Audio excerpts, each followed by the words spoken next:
How the F-35 can be made hypersonic. There is more to developing a hypersonic aircraft than sticking a new engine in an old airframe. With 80% of Western fighters expected to be fourth generation for the foreseeable future, hypersonic missiles are a way to keep older jets relevant. Hypersonic engines won't turn a Typhoon, F-15 or F-22 into a Mach 5 jet. Instead, hypersonic missiles will do the work. It's the same approach that allows 60-year-old B-52s to remain formidable weapons, by arming them with smart bombs. Can an F-35 be turned into a hypersonic aircraft? News last month that Britain is boosting its hypersonic weapons program didn't come as a surprise. Many other nations are doing it. What caught everyone's attention was that there are plans to rework the jet engines on the 1990s Eurofighter Typhoon, which propel the aircraft to Mach 2, into hypersonic engines that could achieve Mach 5 or faster. Which naturally led to a question: can existing 4th and 5th generation fighters, which operate at speeds of around Mach 2 or less, become Mach 5 speed demons? The technology in question is the Sabre engine from British firm Reaction Engines. Sabre aims to combine the advantages of both conventional jet engines with rocket engines. Ground tests have shown that demonstrated that the engine is capable of flying faster than Mach 3, according to Defense News. Sabre's unique feature is a pre-cooler which reduces the temperature of the incoming compressed air, explains British defense site forces.com.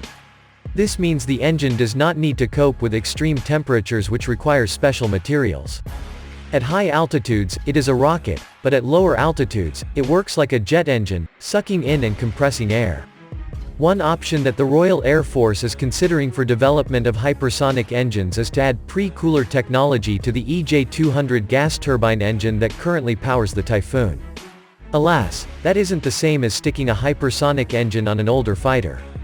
You shouldn't read into that we are somehow going to achieve a hypersonic Typhoon, said Air Chief Marshal Stephen Hillier. There is more to developing a hypersonic aircraft than sticking a new engine in an old airframe.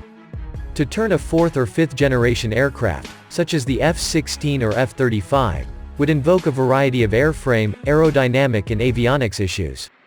Instead, Britain's new £10 million, $12.2 million, hypersonics program will be used to thrust Britain into the hypersonic race that is currently dominated by the United States, Russia and China.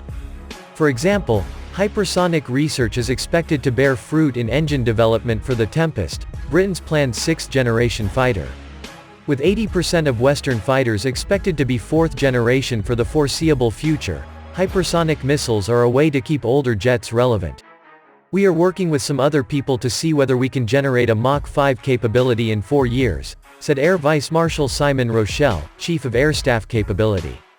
There will be others pursuing higher and fast speeds, but much beyond that speed you start to change the chemical properties, the physical properties and metallic properties within the actual weapon system.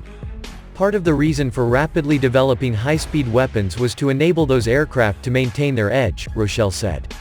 There is a challenge and competition now going on at range, at speed, at pace, and we have to mobilize ourselves to be ready to take that on. In other words, hypersonic engines won't turn a Typhoon, F-15 or F-22 into a Mach 5 jet. Instead, hypersonic missiles will do the work.